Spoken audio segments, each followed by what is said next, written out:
Hello, everyone, and welcome back to Black Mental Health Matters. Our mission here is to encourage open dialogue around mental health among Black communities.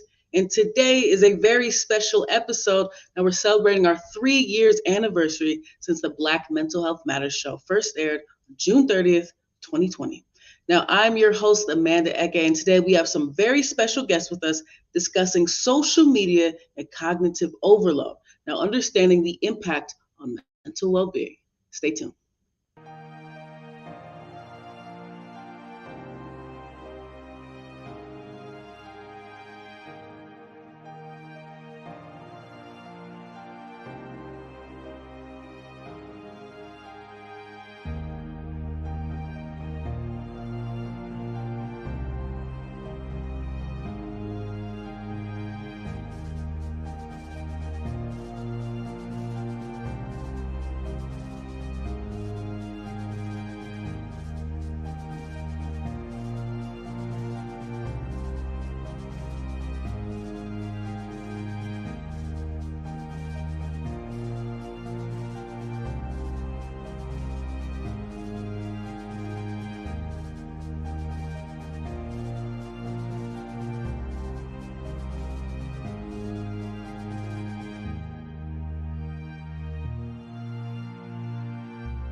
All right, so I hope everyone is doing well today. Now we have some more guests, but here are our guests thus far. Thank you both for joining us. Now we'll start with Dr. Kimya, Dr. Dennis. We'll start with you, and then we'll go around and we'll introduce ourselves. So, Dr. Dennis, please introduce yourself and tell us a little bit about your work. Thank you for welcoming me. I'm Kimya Nuru Dennis. I am a community advocate, sociologist, and criminologist. I am in USA, born and raised in Richmond, Virginia, a descendant of enslaved Africans. And I specialize in African/Black physical health, disabilities, mental health, suicidology, schools in terms of school materials, and economic systems and workforce development. And I'm also an educator and a qualitative researcher. Thank you so much. Absolutely. Thank you so much, Dr. Dennis. Dante, please tell us a little bit about yourself. Yes, certainly. So first and foremost, really excited just to be here as you all celebrate 3 years of really spreading the message around mental health. My name is Dante Williams. I am the founder and president of Mental Health on Purpose. I'm also a licensed professional counselor here in the state of Georgia. Really priding ourselves on being a part of the global conversation around mental health. And today we're going to talk a little bit about social media and its influence. So really excited to be a part of the program and look forward to a spirited conversation. Thank you. Thank you so much. Ayomide, can you please introduce yourself next? Thank you so much for joining us.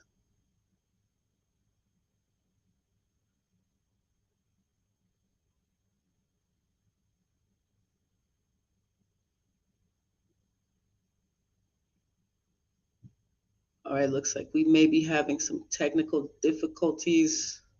Let's see here.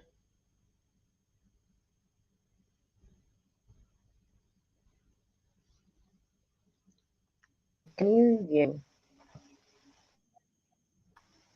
Go Hello, ahead. can you hear me? Yes, you're good.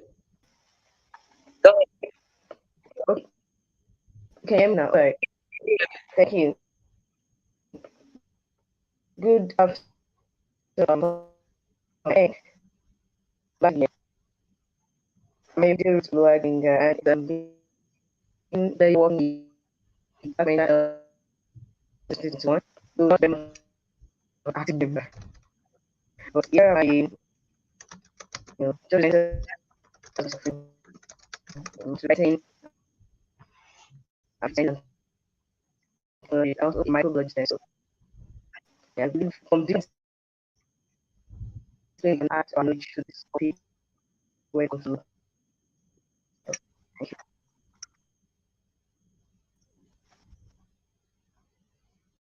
All right, so we will do. There's some technical connections, but we will see if she can join us back again. But anyway, let's progress forward a bit. Again, thank you all so much, guests. We really enjoy. We're really looking forward to your expertise that you'll be bringing to the panel. Now, first and foremost, I want to know what has been your experience with social media? Is it been a tool for marketing for you, a tool for friendship and connection, a tool to spread your message? What has been your usage of social media, period? We can start with you, Dr. Dennis. Don't always start with me. Okay. I don't consider social media. I don't consider social media really social networking. I know that's what people keep saying.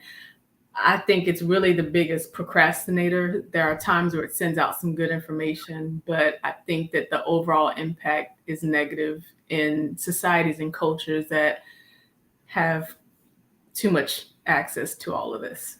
And we can discuss that more. Okay, Yeah, fair enough. All right, Doctor.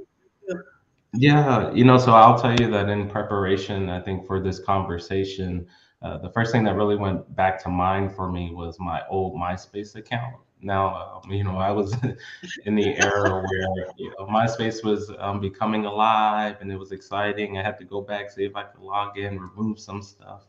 But yeah, social media has played, I think, a really big role, particularly in my life, right being at that cusp where you really start to see it taken off back in 2005. I think they said only about 5% of individuals were actually on social media, whereas now today it's about 72%. So it's very much have become a prevalent aspect of life and everyday aspects. So, using it from marketing to connecting to checking in on the people that you Absolutely, want to. absolutely. Yeah. So so yeah, it's played a big influence, I think personally in my life, and I look forward to hearing Dr. Dennis also in the research that she's doing around that. So I just Absolutely, want to say I'm not absolutely, doing Dante. research Thanks on so social much. All right, media. now we Okay. Okay. okay. Yes. Hi. not doing research on social media. Thanks so much. All right, now we're having again. All right, so we have another guest joining us, Dr. Mitchell, founder of Learning Minds Consultant. Dr. Mitchell, can you hear me? Is everything clear?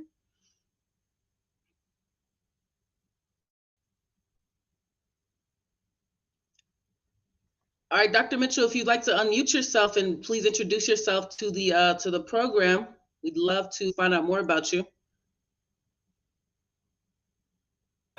Hi, top of the morning, top of the afternoon. I'm so glad to be here and just really talk this matter out. I have a lot of um, insight that I would like to share. I'm from the US on the East Coast, and I'm an entrepreneur, educator, and also a certified business mentor. So I do a lot of mentoring, not only in business, but for our young people as well, getting through the pandemic with their education. Perfect. All right. Thank you so much, Dr. Mitchell. Now, just a reminder, everyone, if you have any TV going on in the background, please do turn it off, as well as for the guests, if you have anything in the background, please do turn off. And if you're not speaking, please do remember to mute your mic. Now, you know what? This is such an interesting conversation. You all come at it from different states. We have Mr. MySpace over there. We come from it from maybe different statuses and different time periods of social media.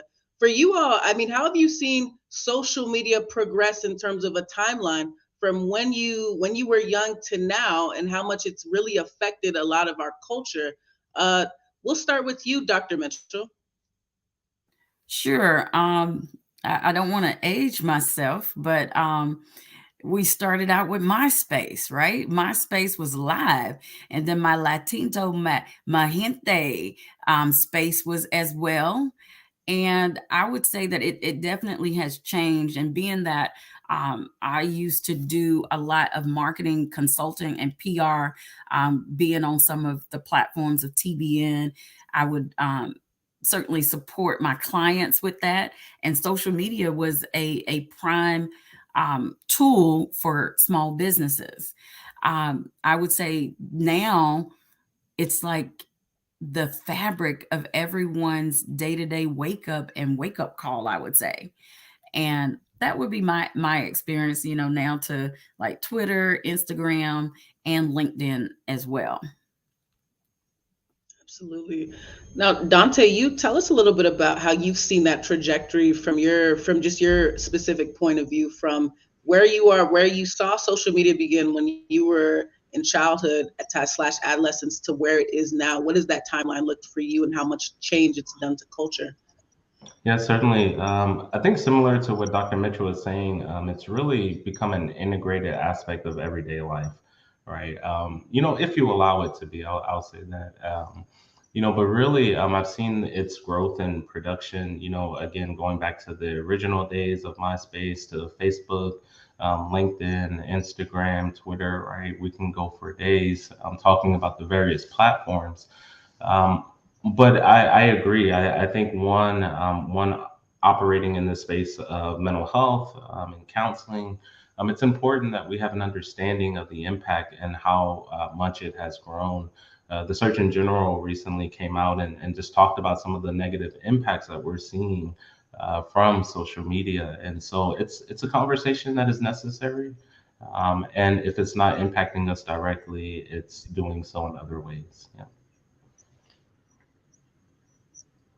Absolutely. And Dr. Dennis, for you, I mean, just from your practice, I mean, how do you see kind of mental health really from now, where you look at from where things start to where we are now? Undoubtedly, social media is integrated in every part of our lives. No question. I mean, it's everywhere that you go. You're supposed to promote yourself, sell yourself on social media. It's like the new business card, I've heard people say. How do you think that's really, just on a basis line, how do you think that has affected just society's mental health, just on a basis line?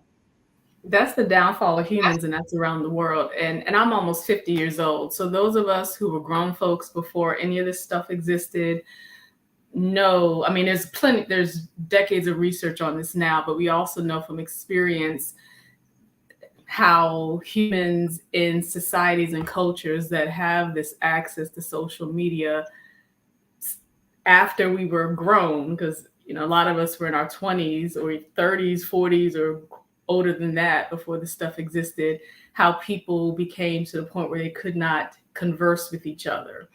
Now, there's a difference between societies and cultures where people do not have internet access for government reasons, for technology reasons, and then you have governments that are allowing people to have more and more access to be successful in schools, and whatever the case may be, it's profit margin as well. There's also good to get people more access to health resources. So that's been a real benefit. People with health conditions, disabilities, physical disabilities, and mental disabilities as well. People who cannot leave their homes have had access to resources. But the problem with humans, and that's since the origins of humans for over 1 million years, is humans never know balance. And that's every new technology since the origins of humans.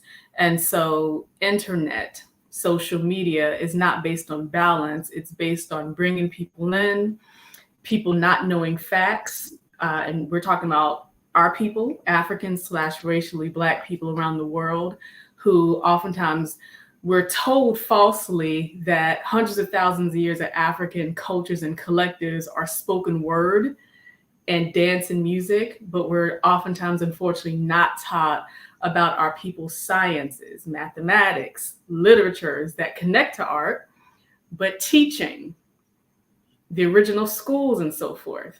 So therefore, when you give our people, I'm mostly concerned and focused on our people at all times. So when you give our people internet searches, hashtags on social media, people running their mouths, a lot of people pay attention to anything at any given moment. So there's not a clear focus, and they believe anything that they see. And people are not reading real information. And so that's something that's the downfall, including with mental health and physical health. A lot of people are reading conspiracy theories regarding health issues, and that impacts substance use and the overdose deaths. So Black men in USA have had the highest incidence of overdose deaths since 2020. And some of that has been connected with a lot of people accessing a lot of substances through the internet, believing any kind of article that they found on the internet. And unfortunately, that's another connection there.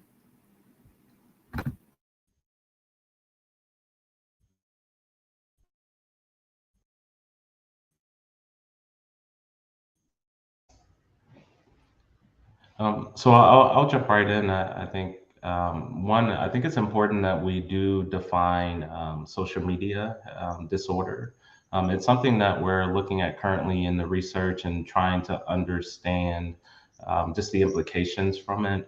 And so the first thing I do want to mention is that social media disorder is something that research is starting to say falls into a behavioral addiction.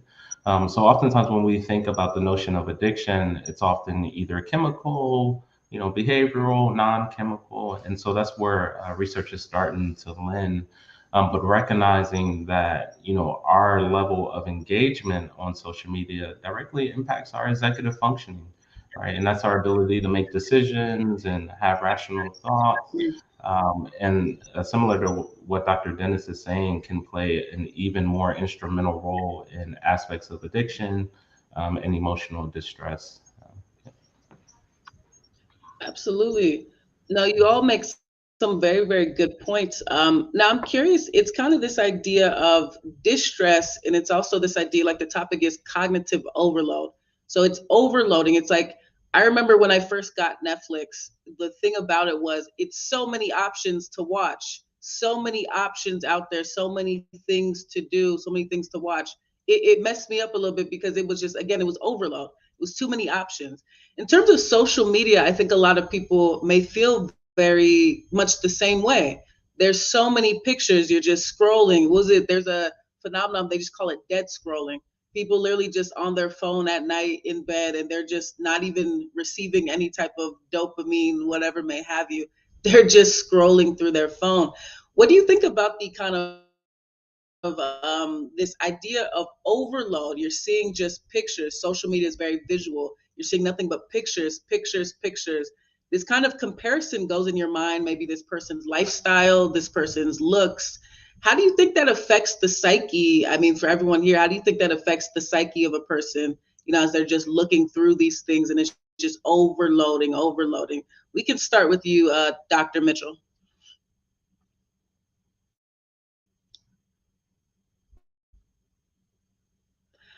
Or we can go ahead, Dontay, we can start with you instead. Oh yeah, no worries. I think as you were speaking, that the question that came to mind for me was, do I have an issue? Right. I think that's what a lot of our viewers are looking to say, hey, is this a problem for me? So the first thing that really came to mind for me in the mental health field is that there are oftentimes really two criteria to say if this is actually meeting diagnostic criteria, where I might seek a counselor and or a business coach and so forth. The first one is it causing me distress, right? you know, at the end of the day, if my life is great, maybe I'm a social media influencer, I'm managing my finances, life is, you know, beautiful, then it's not necessarily causing an issue, right, or a level of distress. And then the second one is it impacting my ability to function, right? Is it impacting, you know, am I getting to work late because I'm checking the posts and the impressions and the likes, or is it impacting my relationship? And so these are some of the things I think that we begin to think about when we really explore just the impact of mental health it has on mental health. Absolutely. Dr. Dennis, do you have a take on that as well? Yes. So, as a sociologist and criminologist who specializes in the sociology of mental health and suicidology, I tell African/racially Black people to make sure to have consistent appointments with a therapist, a support group, a general doctor, neurologist, if you have a brain condition, gynecologist, dermatologist, the list goes on of all these different appointments, while also knowing how to be a knowledgeable, informed patient. So that's why I specialize in community patient advocacy, and I help people know how to research, and to sometimes I go to appointments with people to have informed dialogue. So one of the components of that is to not be reliant on diagnostical statistical model and diagnosis, because those are not based on our people in the first place. No matter how much that's revised and they create a Black version of DSM, it's the same as creating a Black version of body mass index. It's all going to still stick to this structure here. And we want our people to be informed so that we can make knowledgeable decisions and not always be relegated to what people tell us. So the same thing pertains to social media, and especially when people are having smartphones. And that's what people who specialize in sleep apnea explain as well. What does it mean when you're about to go to bed, you got to check your smartphone? You know, good and well, you know, a lot of people who are proud that they put their phone on silent, they still check their smartphone to see what's on social media before they go to sleep. Then they wake up in the morning, and that really impacts not just people's sleep, but also people's perception of relevance. So I just explained to African/racially Black people that a lot of our people don't understand the relevance of lives, relevance of social justice issues for our own people, because we've been fed so much stuff that is on news stations, on social media, scrolling through. And I specialize in helping our people know to ignore 99% of the things that you're going to see, which means you got to stop looking at this stuff in the first place. I always recommend people not have much social media accounts in the first place. And I think that's a very good habit, whether it's LinkedIn, Instagram, TikTok. You got to figure out what you want and realize all of these are the same. It can call itself a business networking site, but they're literally all the same. It's trolling, hacking, stalking, foolishness, even if you're wearing a suit. So I just always want African/racially Black people to understand that some things are just not that crucial, no matter how much people tell you it's crucial. Yeah, Dr. Dennis, you make a really interesting point. You say really balancing. You think just the less is better in terms of social media. What do you think is some of the biggest, and this is a open question for anyone. I mean, what do you think, this idea of less is more with the social media, however, it's, again, we live in a world where it is so much, you kind of almost have to for even your job. Like for me, as someone that works as a journalist and anchor and in media, it is a part of, again, people really do look at that as your business card. Your mini CV is almost your reel is on Instagram, right? For you all, and again, this is an open-ended question, when does it become too much? How does one know when to even step away from it? I mean, how do you know when it's too much? What is too much apps? What is too little apps? I mean, really, how does someone kind of venture in this space to know what is healthy and what is not? Well, I would love to speak on this question, and I really love all the responses, that the insights that you guys. I'm sorry, I'm a cheerleader in the back. I know you see my lips moving. I'm like, oh yeah, yeah, yeah, that's right. Sorry, but I would say what I normally even tell like my business clients is when they're trying to get known on social media, that they should pick like a top three, and that top three should be connected to the type of business that they are running. For instance, I've had a construction client, and there's a social media, believe it or not, for construction workers to find gigs and jobs, work. And also, it would be like a LinkedIn, or maybe pretty much their audience. And so I really try to make sure that they are not doing too much. And that statement that they always say, or the phrase, less is more. The lesser of it, then the more impact that you would get for your business. Now, from a personal standpoint, I always start with business. I want to give some business tips out there. You should really think about the platforms where the use is going to be. I still have family members that are on Facebook because there is a family reunion, on both sides of my family. So for us to really have events there, we still use Facebook, right? And then if you want to do music, or you want to see some powerful things business wise, LinkedIn is good. TikTok also, and I think I said this before about the audience. You got to know the audience that you're trying to connect with. Your pieces, maybe you want to share something, your poetry of some sort. Instagram is good, TikTok is good. If you are an artist, think about how you want to connect to the people you want to get to. And I've always said that, there is no need to have 20 types of social media, because it's going to get out of hand, and it will definitely affect your emotion, right? And also your mental stability, as far as the things that are posted. I don't know if we talked about this yet, but things that are posted that can get anxiety for you. So definitely, I always say protect you and protect the ones that you love. Yeah. I like to jump in and add to the conversation. I think part of the conversation, what we're talking about, is when is it too much?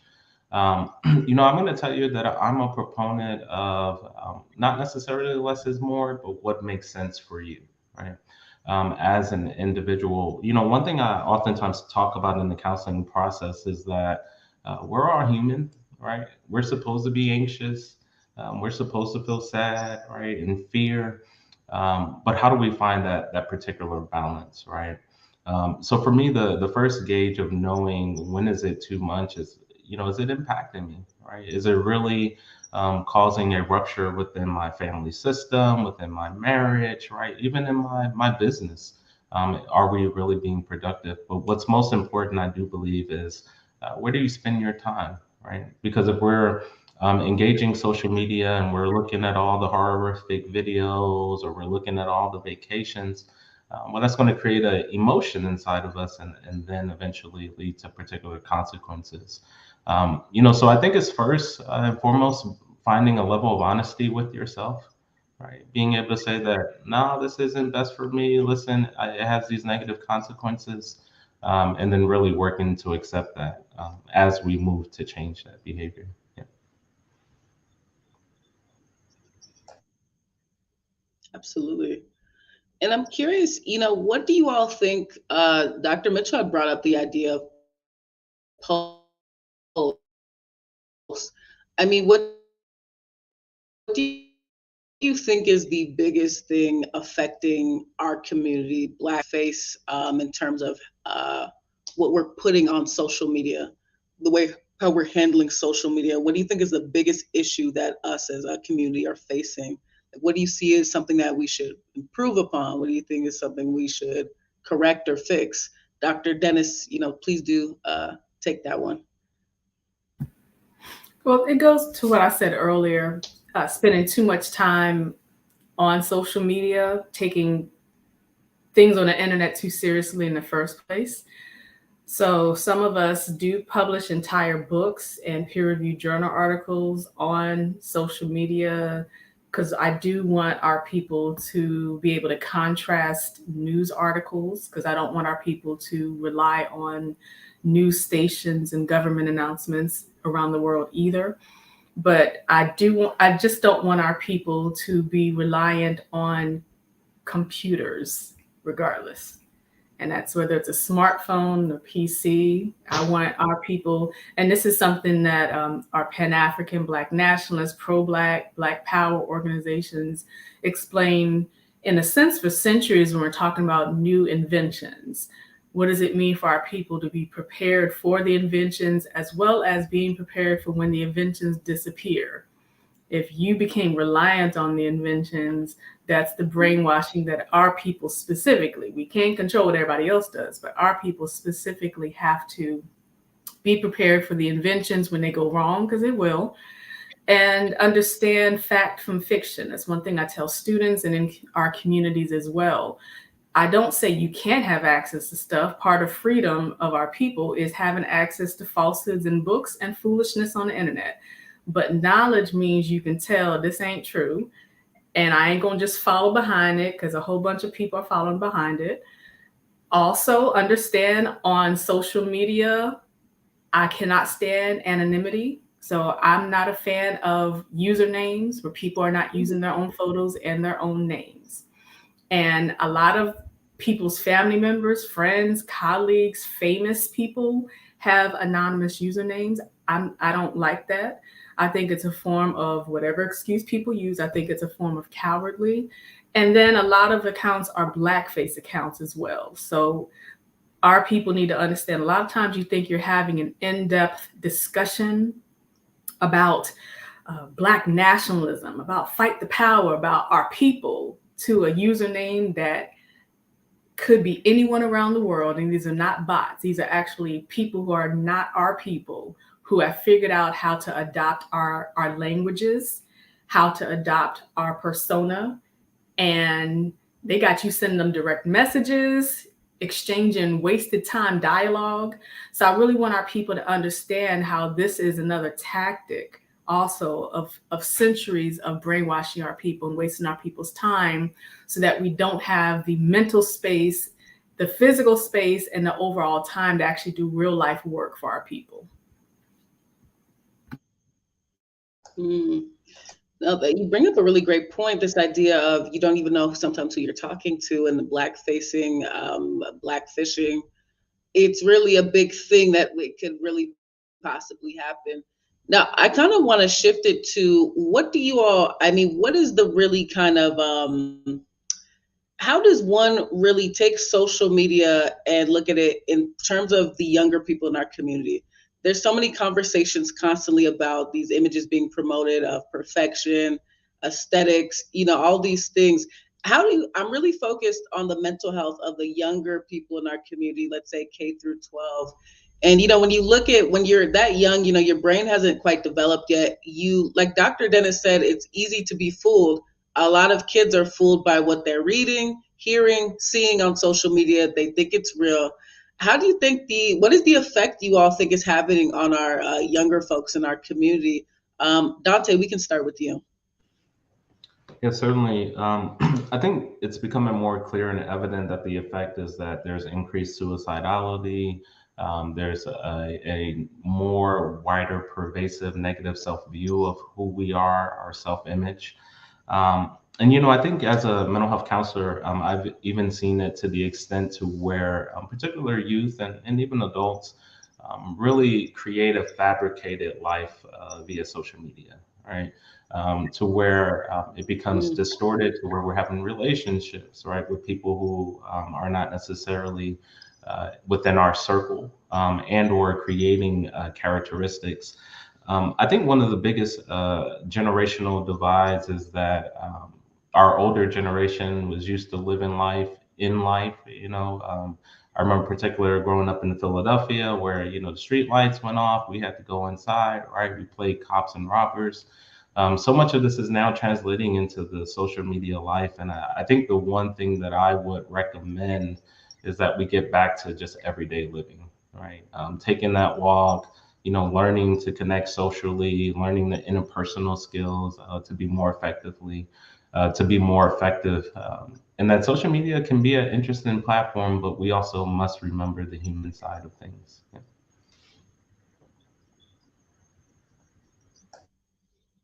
Absolutely. Now, you make a great point. Dr. Mitchell, would you like to add anything onto that? This idea of how social media is really affecting our younger generations? Yes, absolutely. One of the things that, just from what Dontay was sharing that I love to share with my students is that sometimes they're not able to balance what reality and what playfulness time is. And that can go for any age. Sorry. That can go for any age. Any age. And I think I just want them to remember that they do have an opportunity to play outside. It's still available to us, being on the playground, being amongst family at dinner time. I love cooking, and I think cooking, definitely can be an alternative to, some of the social media, downtime when you want that downtime. But I really do see our youth are constantly on it. I don't know if you've heard in the state of Florida, they actually have banned cell phones in the classrooms because there is this blurred line of balance. I'm so sorry. Oh, wow. Mute me there. It's okay. Give us some music. No, I think similar to what Dr. Mitchell was saying, it is very pervasive. A lot of research is out there looking at the impacts of social media in Chinese populations, and just some of the larger governmental controls that are starting to be placed around it. One thing I quickly want to mention at Mental Health on Purpose, we partner with the Social Media Research Institute to really kind of examine the research and hopefully develop clinical assessment tools that counselors can use to determine the impact that social media is really having on the clients that we serve. But research is necessary as we look for evidence-based approaches. Can I chime in? Absolutely. Go ahead. Okay. Mm-hmm. All right. So I want our people to remember that young folks are doing what grown folks are doing. So specifically in our cultures around the world, we have a false tendency to pretend that new generations just imagined something, just created their own thing. We have to remember that when we talk about culture, and that's sociologically and anthropologically, culture is something that's seen, it's something that's heard, it's visual, it's all types of things. So the internet existed before these young folks were born. And these grown folks, and we talk about the role across income level as well, because we just have to understand that a lot of grown folks will pretend that they don't know how and why young folks have become reliant on social media and walk around with a smartphone. And smartphone access also includes when we're talking about tax-paid government assistance as well. So we just have to remember there's different steps to being controlled. That includes when you start being controlled by news outlets, older folks quoting. Did y'all not hear me? Oh, okay. Yeah, when you're Keep going. You're good. You're good now. Oh, okay. Yeah, of course, the news outlets want to pause me when I say that. So when you're controlled by news outlets, that's an example of the stages of being controlled in terms of your mental state. And children start to learn when the adults in their family are controlled by the media, which includes news stations. So it's not shocking that every new technology starts to control every generation. So changes only happen when older folks stop pretending they don't know how younger folks started doing this. And we also, when we look at solutions, we want to make sure we don't use an ableist and a narrow family definition solution. So in terms of ableism, remember, there are people who cannot get out the house for various reasons. Could be physical conditions, mental conditions. That's why we have mental health professionals and physical health professionals who do virtual sessions or come to people's houses, right? And also for substance use. So we want people to have some real options, youth to have some real options beyond telling people, back in my day, we used to go out there and play on that metal monkey bars. People got to have some real options because not everybody has that for physical reasons, right? As for family stuff, not everyone has that family dynamic that our people tend to imagine. That's a very middle class version of Blackness that I need our people to understand. That's not meaning that every Black person has that. So not everyone has that family structure. No. There's people who are raised by their grandparents or raised by other elders, raised by their aunts, uncles. There's people who are homeless. Since I do help with people having government assistance, there are homeless people who have smartphones. So they live in shelters and they still have access to smartphones because that's paid through the government assistance. So we do want to expand our image that we have and not just tell people that this is what your family should do, this is what you should do. We want to expand in terms of why people are doing what they're doing in the first place. Absolutely, Dr. Dennis, and you make such a great point. This is not something that's new. Social media has been around longer than this quote unquote younger generation has even known about. Before TikTok, I mean, like you all said, someone had mentioned in the comments, Black Planet back in the day. That was a social media space for Black people, by Black people. AOL, I mean, like all these types of things, now bringing it back to kind of our mental health. I mean, and I want to say too, with us as a community, we've seen social media also do some very positive things. The Black Lives Matter movement, I mean, that whole revolution call for justice, call for change, call for political climate change started on social media in a lot of ways. And in the same breath, I'm sure there were some people that were learning quite a bit, maybe even using some, even though we know police murders of Black people, Black and brown people have gone on from the beginning of time, people were actually able to document some of these things that are now, now to for the whole world to see in maybe a different way. Maybe this footage was circulated even faster, and I'm just curious from you all's perspective, what do you think are some positive things in the same breath that social media has been able to do?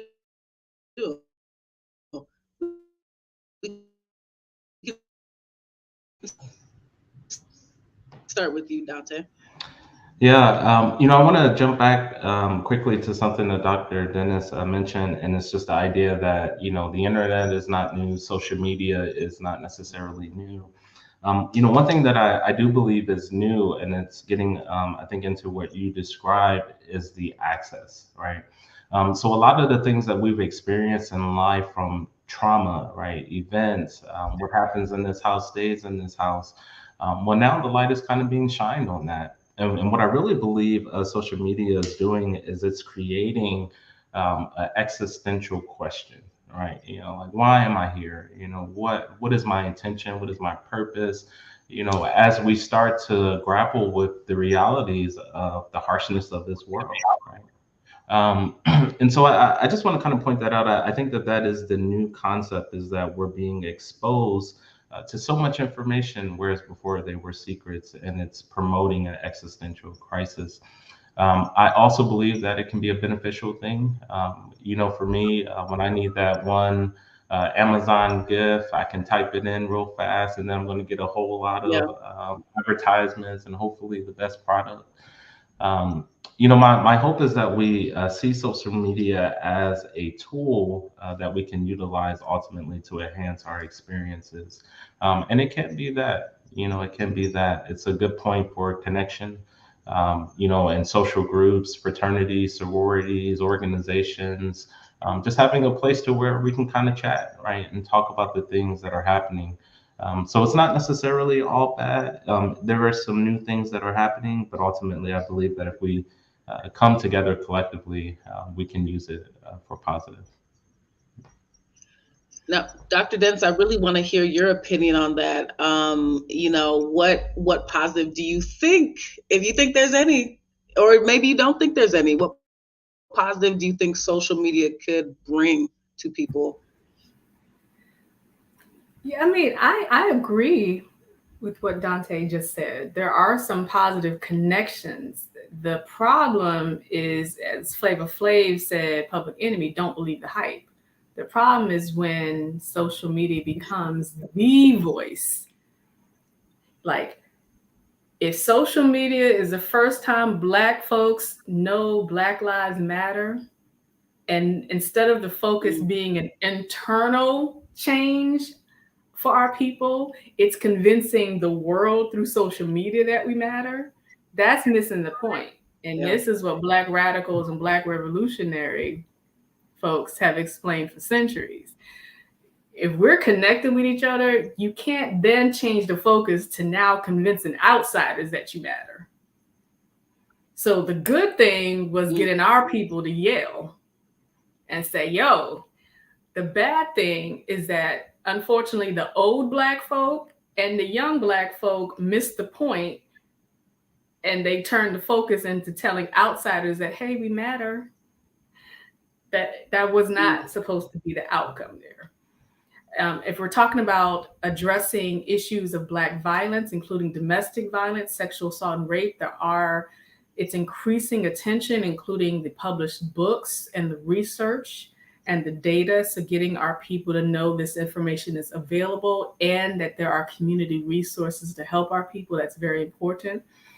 We want our people to know that you don't have to want to discuss this anywhere, including on social media, but we want people to have access to these resources. So I do appreciate the way that social media has provided outlets. And social media does have some fun spaces. It's just, again, if folks can only find you on social media, I think, again, that's a time where people need to self-reflect. Like if your family don't want to talk to you until they respond to your post, then I think that's just a time for people to reflect. That's the prevalence of social media that needs to be changed in that sense. So, yeah.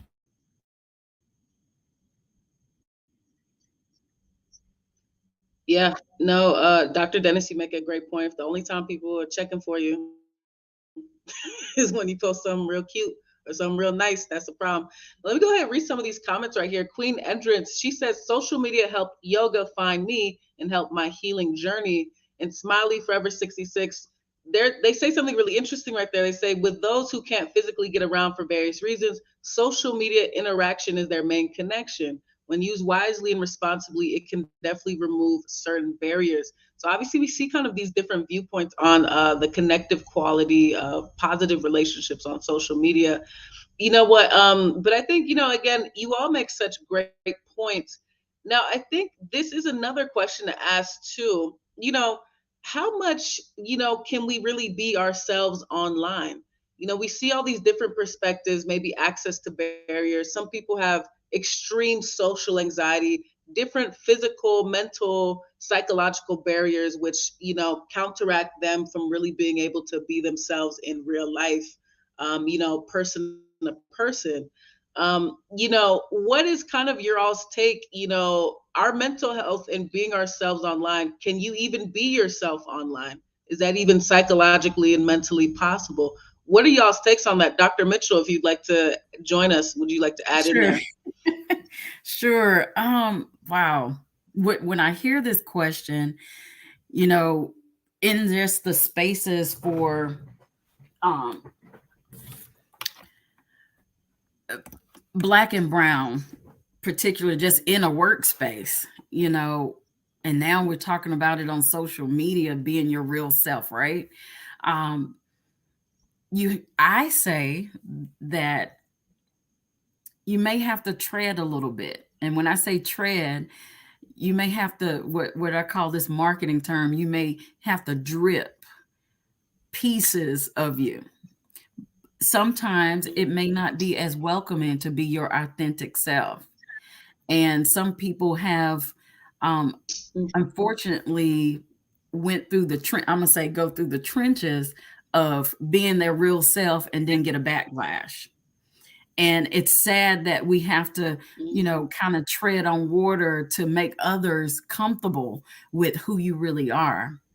But again, and I think Dontay had said this earlier, where, it's really catered to the person itself too, but I know in certain cases you may have to tread just to be your authentic self. And it shouldn't be that way. But you do want to add positivity. Now, I do always say, you want to be a positive person online, not to add any negativity. And so one of the things I've tried to do over the years with social media for myself is to add like positive quotes in the morning, what you should be grateful for. So I try to send out like little quotes, just to brighten somebody's day, right? And I think that would be something, again, that you would have to measure with yourself of how comfortable you will feel. Because also, if you're a celebrity, I heard Dr. Dennis talk about being a celebrity, some of them are not true authentic themselves, right? They put alternative names. I call it that. I give a little spin to it, Dr. Dennis. Give an alternative name. And you just have to be mindful that not everybody on social media are as positive as you. And I'm gonna leave it as that.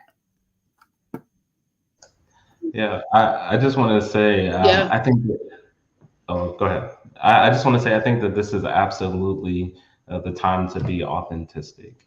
I think as we oftentimes look at what is relatable, how are we connecting, right? I think it's through that authenticity. So being able to come to platforms such as this and talk about my MySpace experience, right? And so I think first and foremost, you have to ask yourself, what is my goal with social media? Right. If I'm there for business and I want to promote business and positivity so that I can attract people to come and receive a service that I believe is going to be transformative, then I say live that out on social media, but then also find ways to be authentic. I think that is essential in this time. Yep. Absolutely. Absolutely. Dr. Dennis, would you like to add anything in there? Yeah, I will just say, generally speaking, most people don't know what it feels like to be themselves in general. Yeah. And that's the learned behavior of humans since the origin of the humans. And so there's various spaces, which is another issue regarding just the reality of being alive, which is why a lot of people I think everyone should get help. I think everyone should have someone with whom you can be around and you can say wrong things without being stigmatized. You can say stupid things without being stigmatized. But 99% of people since the origins of humans have never had those kinds of environments. I really believe that social media makes that worse, because now they're putting something on this spot here where don't nobody know them for real. And all they see is this. And those of us who do social justice work, and my work is based on 5 centuries of what Africans have done regarding racial justice. It ain't based on this new DEI, D&I stuff. So people who don't know real African/Black work will be outright outraged, including our own people. And what they do is they do screenshots. Pshum. They don't care about facts, right? So I just want our people to understand that this is all just a component of the socialization of humans. And you take from it what you will. People will respond to you in all types of ways because people don't have access to factual information a lot of times. They see what they see on that screen. Most people do not read, and this includes most people who are in college. This includes most people who can have access to books. They don't read. They don't have environments where they can discuss factual information. So having this access to social media, they see something on their screen, and a lot of times they're not going to do a follow-up. They're just going to go out. Psham. That's the hashtag. You know, everything's all over the place. And so sociologically, it's just, that's why I just really want people to understand how to put this in its level. And that includes our people who have businesses. I want our people to process, what is your business doing? If you claim your business is invested in the justice for our people, I need you to redesign to whom are you advertising yourself and how you're presenting yourself.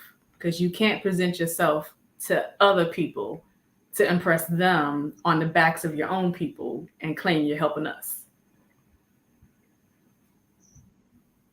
Absolutely. No, thank you so much for that, Dr. Dennis. You know what? It's also, you know, how does one then practice, let's say, social media self-care? You know, how does one really take care of themselves online, you know, in terms of their mental health? You know, you made such a great point, Dontay. Know your goal for social media. But it's like, you know, goal reaching just in life, period. It's an uphill battle. It's definitely a climb. It's definitely a journey. How do you practice that self-care? I mean, you know, comment sections can be brutal. Direct messages, people can be very brutal. You know, if you're showing any part of business, whatever you're showing online, how do you all think, how can we really all practice social media self-care? Anyone can go first for that.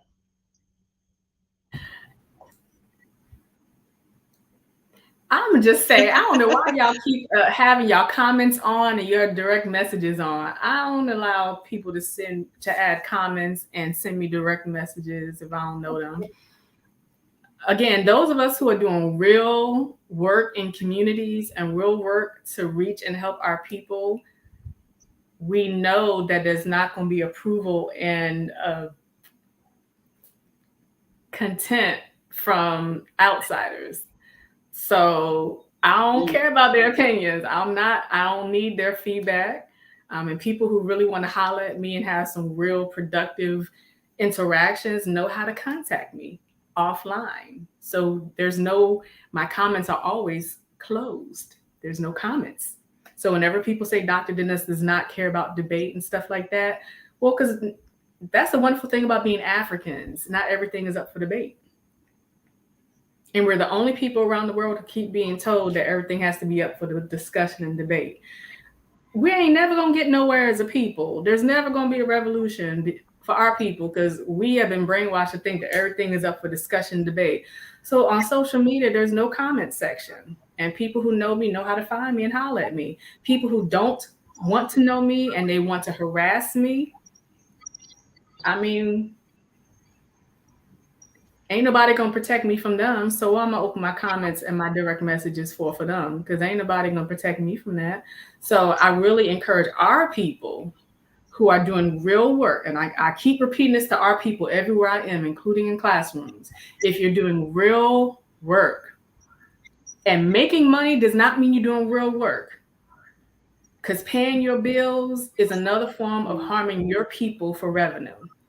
You can't blame outsiders for our people being harmed when that's what you're doing your doggone self. So if you're doing real work to help our people, because after you're dead and gone, you have to lay a foundation for future generations of our people beyond paying your bills. So if you're doing real work You don't need to care if your comment section is open and your direct messages are open to outsiders. You can't keep this open anywhere, including on social media, and then act hoodwinked, bamboozled, and led astray when outsiders harass you in comment section and DM. They harass us in board meetings. They harass us in classrooms. They harass us everywhere. You think social media is going to be some kind of revelation? I need Black folks to stop this nonsense. And those who insist on not stopping the nonsense, realize that unless you're the 1% of Black folks who are famous and New York Times bestseller, don't nobody care about anybody harassing you anywhere, including on social media. Yeah, I would like to. Oh, we both chiming in. Go ahead. No worries. I'll let you go first. Go ahead. Okay. Well, I just wanted to say, with this powerful question, I do want to give, I'm going to give my business background here. I always tell, the business clients and my students too, is that you need to set boundaries. So let's establish these clear limits on your social media usage and determining, like specific times of the day. I remember, back in the day when it was this little tool that I would let my small businesses use, where you can put in 4 of your social medias and you set the timer of when you wanted it to go out so that the people that you wanted to talk to and get those comments. I'm sorry, Dr. Dennis, we're going to get some comments on this one. And just really put that boundary of allowing it to be back on you and to get those the feedback that you're looking for with those extended periods. Let's just say you want to do a lunch and learn topic, have it set up to do that. And then when you're talking about the self-care of prioritizing your self-care activities. So you want to allocate for those activities that promote this well-being, such as exercise. And y'all know I talked about my little recipes. I love to cook. Set that up so that you can do things with your loved ones. Being that, when I took the rams of you inviting me here today about mental health, I've lost a ton of family members over these past 5 years. You need to spend time with your loved ones instead of being online, because as Dr. Dennis has said, they don't care. They don't love you like your loved ones. And when they're gone, right? So you want to make self-care a priority and avoid those micro belittling social media attempts. And then last, and I know people are not going to want to hear this one, but I got to put my digital mind on it here. Y'all know I'm a computer science fanatic, but you got to digitally detox. That is what I call it. Just like we detox for help, you need to digitally detox to set yourself aside. I have some wonderful people in the community where every year, it may be over the 12 months, or you can do it, just set a time where it's like, okay, you know what? I've been on this particular social media for a certain period of time. I think, maybe it's time for you to retire that particular social media, but definitely a digital detox at the beginning of the year, where we set our visions, our goals at the beginning. Let's do a digital detox. Let's do it for 30 days. Let's see how you make it. If it's 90 days, they say, 90 days will definitely create a good habit. But I would think that would be a part of a good self-care and just being mindful, taking you into your future destiny without any, what I call, bricks and barriers going down on your mental state. Absolutely. Yeah. I'll jump in quickly and just add, I think as we contemplate social media, its involvement, our engagement, I want to encourage people to set intentionalities or to set intentions. Oftentimes we set boundaries and what we're not going to do and all of that great stuff. And I think that that's a positive thing. But let's just be more intentional. When I choose to engage social media, what are my intentions in that moment? maybe I just need that like, maybe I need to see what my friends are doing and the last vacation, and that's exciting for me, right? But being intentional each time that we use social media. I think it can be a powerful tool. One thing that we talk about in mental health and counseling is opposite to emotions. So if I'm feeling really down and depressed, hey, listen, I can use social media to find that funny video or that meme to kind of lift my mood, right? If I'm feeling anxious, maybe I need to watch something a little bit more calming, relaxing. And so, again, it goes back to just the intentionality. And then the last two things I would say is make it work for you. At the end of the day, regardless of what it is that we're employing, what it is that we're using, just make sure that it's really working for you. And then the last thing I would say is just to breathe. you know, there's so much happening in the Yeah, world, so much going on, there's so much things happening. I just want to encourage us to breathe and listen. It's going to be all right. I believe it to be true. absolutely. Thank you so much for that, for all of you. Perfect, and yes, all great, great perspectives. And now as we're wrapping up, you all have brought such very interesting, I mean, charming things and just very good knowledge to this space in terms of social media and our mental health. As our last question, I really want to know what is this? What do you see the future being for social media and mental health? What do you think is the future looking like in terms of that? How do we prepare for that? How do we come together to, work to make this a healthy space, keeping those boundaries? What do you think the future holds for all of us in social media and mental health? Dr. Dennis, we can start with you. Like to hear, here it go. All right. The future is waste of time. And I've spent years challenging medical and health professionals on social media, because if you go based on their stories on social media, you will believe that most medical and health professionals know equity in health, and they reach Black folks and they know how to reach Black folks. And that is a misrepresentation of what is really happening in medical and health academic programs and in medical and health industries.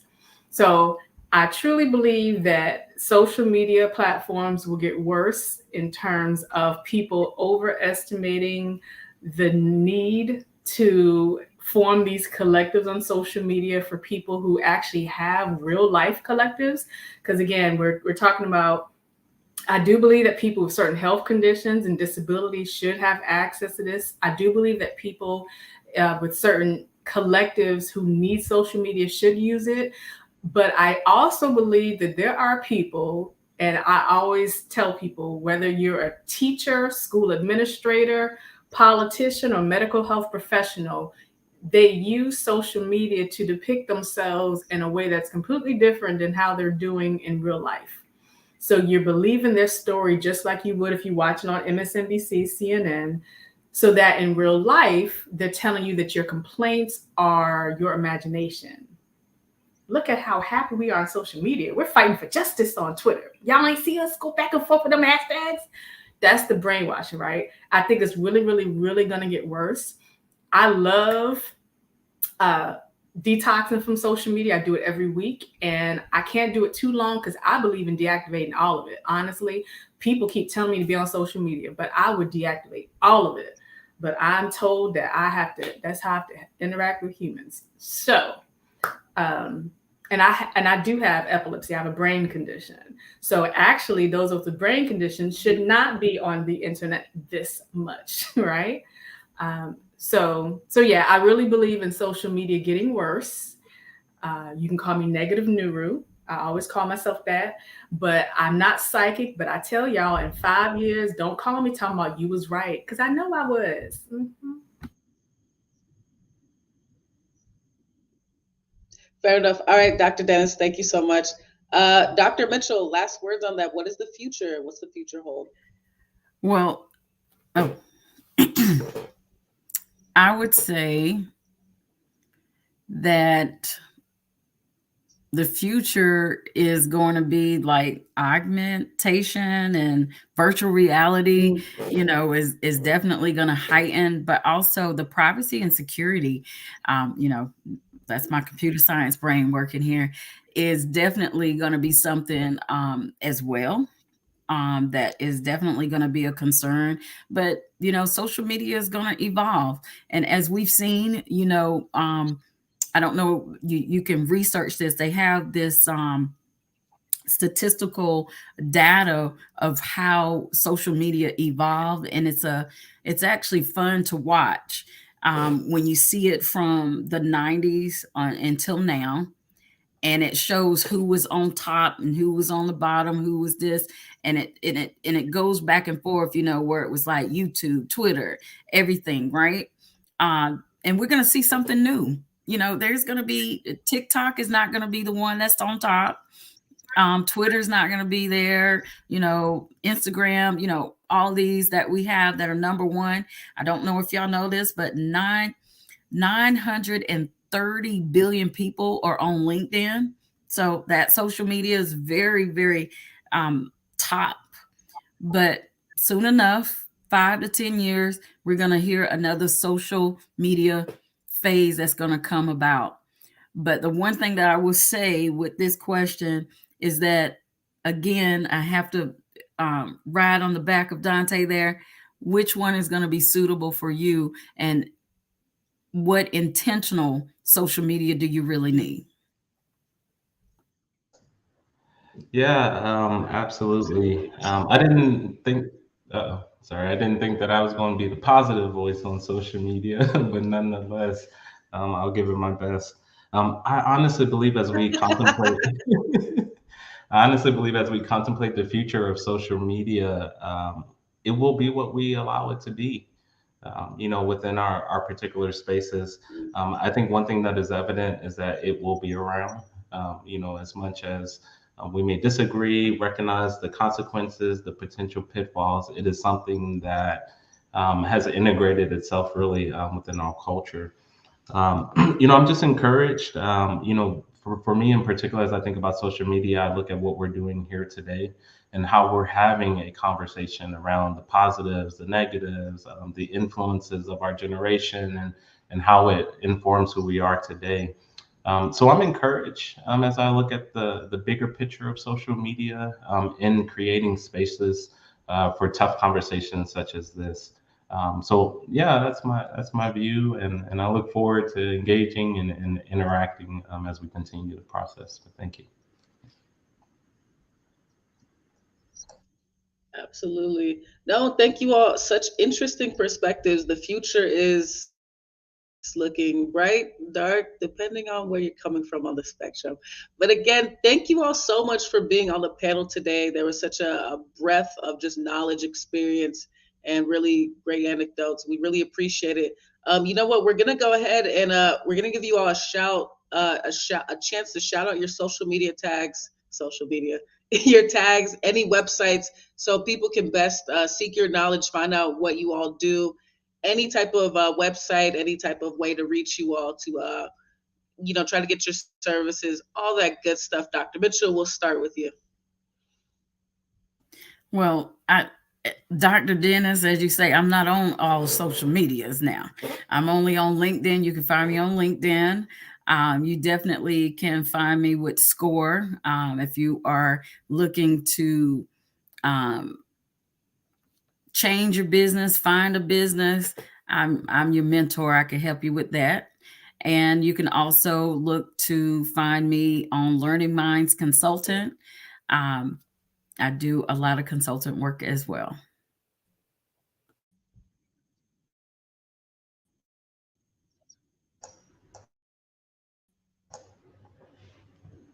I'll jump in. So I'm on social media. Oh, we are.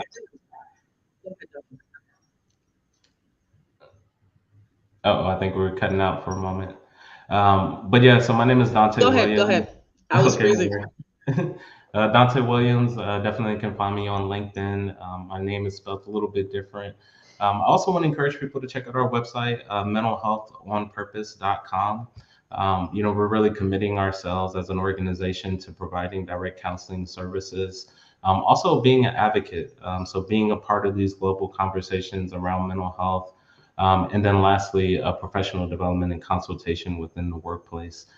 So check out our website, mentalhealthonpurpose.com. Google me. I'm on LinkedIn. I'm happy to connect. But yeah, that's how you can kind of find and track some of the work that we're doing. Thank you so much, Dontay. All right. Let's see. Dr. Dennis, please.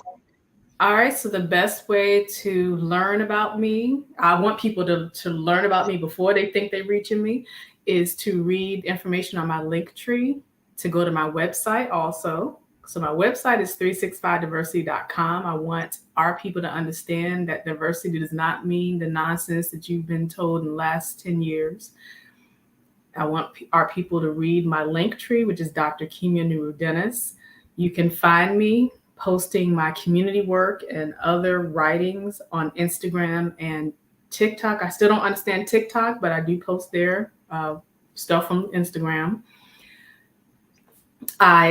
I'm only back on LinkedIn in response to when LinkedIn banned me in 2020, when white people complained about my racial justice posts. So I'm staunchly opposed to LinkedIn. So don't try to reach me there. Go to my link tree and my website. Okay. All right, everyone, please. Perfect. Okay. Thanks so much, Dr. Dennis. And thank you so much, everyone. This was such an informative session. Y'all, please reach out to these folks, find out what they're about. And if you need these services or any type of help or like what they have to say, please go check out their stuff. And thank you all for tuning in to Black Mental Health Matters. Now, to support our show, please visit bmhm.org. Again, that's bmhm.org for the latest conversations on Black mental health. Please join us next week. Same time, same place. I'm Amanda Eke. Thank you all so much.